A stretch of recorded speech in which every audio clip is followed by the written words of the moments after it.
Bonjour tout le monde, comment allez-vous aujourd'hui? J'espère que vous allez très bien en cette merveilleuse journée. Comme promis, nous allons nous attaquer à la création de la chevelure de Millie ainsi qu'aux textures. Malheureusement, il nous manque un petit bout de vidéo lors de la création des textures, un bug, je ne sais pas trop, ou un oubli de ma part de filmer cette partie, mais vous en avez quand même un petit bout. Également avec l'application et surtout le principal, le dépliage des UV. Allez, c'est parti.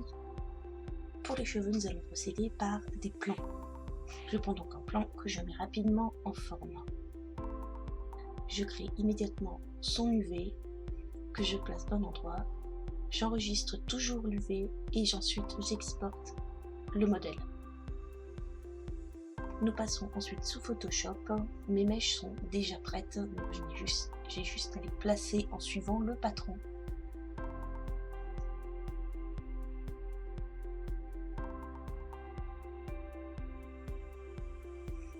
Nous créons la couleur, le relief et l'opacité.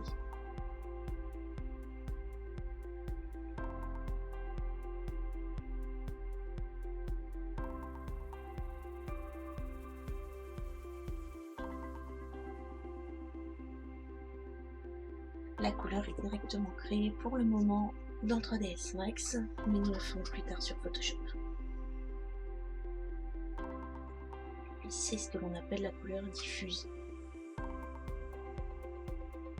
Comme vous pouvez le constater, j'utilise qu'un seul plan que je duplique, que j'agrandis et que je modifie pour donner progressivement la coupe de cheveux de Millie.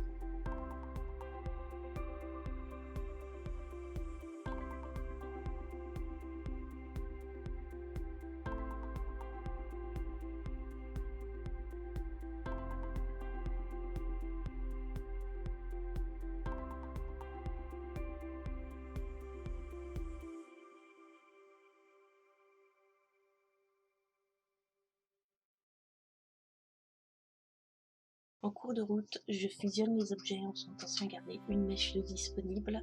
Cela me permettra de sélectionner toutes les mèches d'un coup pour pouvoir leur donner plus de forme avec la sélection adoucie.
Et voilà, la première ébauche des cheveux de Millie est terminée. Nous allons pouvoir passer à la suite. Et on attaque les UV. Avant de créer les UV, je vérifie bien que tous les points de l'axe du centre sont reliés et qu'il n'y en a pas en trop qui se sont perdus. Ensuite, nous ouvrons le déplié, le développé UV. Et on attaque quelque chose qui est souvent très long et pas très pratique sur 3ds Max, le dépliage des UV, et souvent cela se fait par beaucoup de sélections et de manipulations différentes grâce aux différents outils qui sont présents également dans le viewport en dehors de celui des UV. Et suivant certains logiciels, les UV sont beaucoup plus faciles à faire, beaucoup plus rapides, beaucoup plus pratiques, comme dans Blender ou dans ZBrush ou même dans Cinema 4D. D'ailleurs, j'ai récupéré le logiciel que je connais.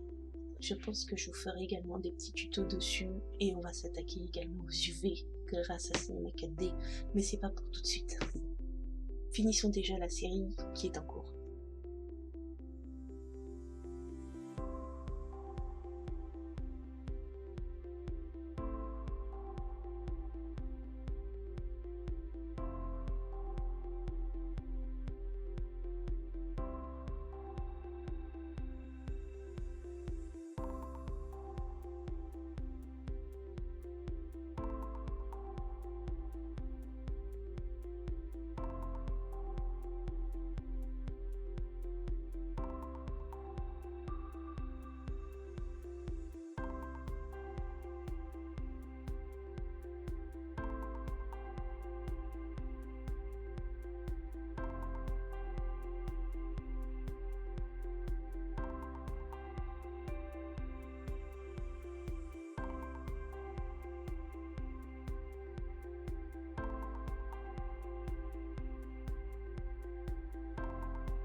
Une fois tous les UV terminés, je suis passée sur Photoshop où j'ai mis ce que j'appelle du coup les patrons.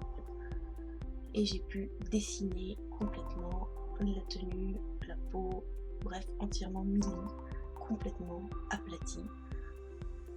J'ai fait les couleurs, j'ai créé la transparence quand il y en avait besoin.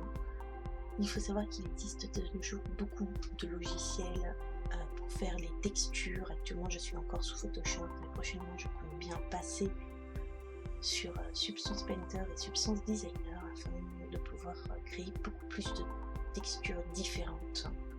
Vous pouvez également créer vos textures directement dans les logiciels de 3D. Certains proposent des matériaux vraiment très bons, d'autres moins.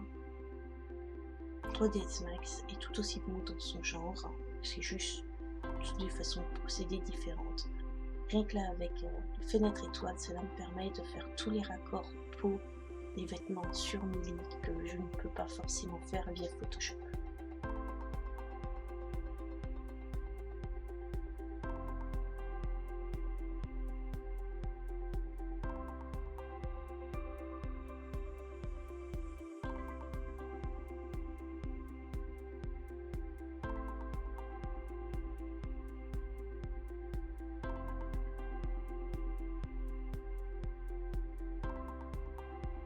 Après plusieurs heures de travail, nous obtenons une mili terminée avec ses textures, sa spécularité, ses cheveux, son sourire ravageur.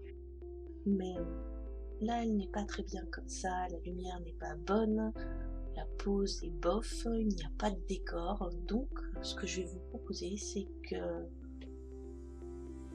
on va passer à la création d'un environnement avec 2 mini tutos un peu plus légers qui vont s'intercaler, la création d'une grenade cartoon et d'une caisse, puis on mettra tout ça en forme pour faire notre rendu final, notre image de mili. J'espère que la vidéo vous a plu et qu'elle vous a été utile. Si vous aimez mon contenu, n'hésitez pas à vous abonner et à mettre un petit like. Je sais, c'est la première fois que je le demande, mais on va rentrer dans la norme comme on dit.